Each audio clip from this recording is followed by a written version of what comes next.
យើងចាប់ដើមថាម៉េចណាជ្រូកអ្នកចំជ្រូកមេខ្ញុំឃើញភាគច្រើន20ឆ្នាំជាងហ្នឹងតែមានបានចាប់អារម្មណ៍ទី1គឺមេជ្រូកតែចិត្តពេលកើតកូនឬក៏កើតកូនហើយហ្នឹងគឺឃើញមានបញ្ហាទឹកហក់ណាអត់ទឹកដោះឬក៏ទឹកដោះមានដែរតែតិចឬមួយទឹកដោះមានតែទឹកដោះវាកូនអឹមទៅរៀកហើយភាគច្រើនគឺជួបបញ្ហាអញ្ចឹងគឺបងប្អូនអ្នកចំតាមភូមិរបស់យើងណាលើកលែងតែគេចំធំមកនឹងកាក់ឋានទំនើបគេអានេះគេដឹងវិធីដោះស្រាយប៉ុន្តែបងប្អូនតាមភូមិគឺគាត់អត់ទាន់យល់អំពីបញ្ហាហ្នឹងទេបញ្ហាហ្នឹងគឺដែលមូលហេតុសំខាន់ហ្នឹងគឺមេជាពិសេសអាខែក្តៅគឺមេតែងតែតង្ហក់កាលណាតង្ហក់គឺវាអូសបន្លាយពេលកើតកូនណាមានន័យថាវាធ្លាប់កើតជាទូទៅមកជុំត្រឹម1ម៉ោង2ម៉ោងអស់អញ្ចឹងវាអូសបន្លាយដល់1ថ្ងៃខ្លាំងមួយថ្ងៃជាងมันកើតអស់អញ្ចឹងវាធ្វើឲ្យប៉ះពាល់ទៅដល់ស្បូនវាគឺរលាកកាលណាស្បូនវារលាកគឺទឹកដោះវានឹងចាប់ផ្ដើមខ្សោយម្ដងតិចម្ដង2-3ថ្ងៃអត់ទឹកដោះតែម្ដងណា2-3ថ្ងៃអត់ទឹកដោះម្ដងភាគច្រើនគឺអញ្ចឹងយើងត្រូវធ្វើម៉េចដើម្បីកុំឲ្យមេជ្រូកហ្នឹងណា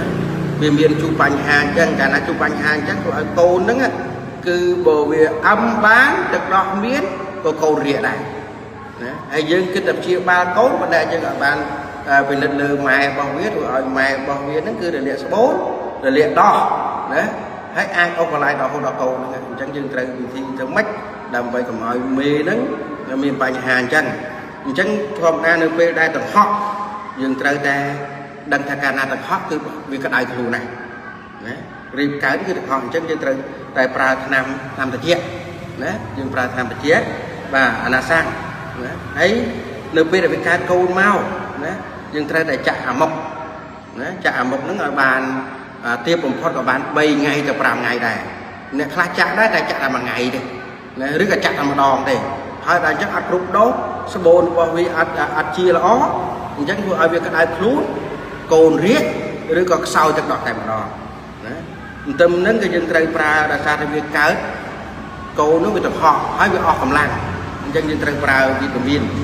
សម្រាប់ជួយបើកម្លាំងគឺអាវីតាមីនហ្នឹងសម្រាប់ជួយបើកម្លាំងណាឲ្យវាប៉ុន្តែយើងដឹងហើយកាលណាតង្ហក់យូរគឺស្បូនរបស់វាខ្សោយអញ្ចឹងកាលណាខ្សោយបើសិនតែយើងអត់បានជួយប្រើថ្នាំបើកស្បូនរំញោចស្បូនវាឲ្យបើកកើតឲ្យលឿនទេ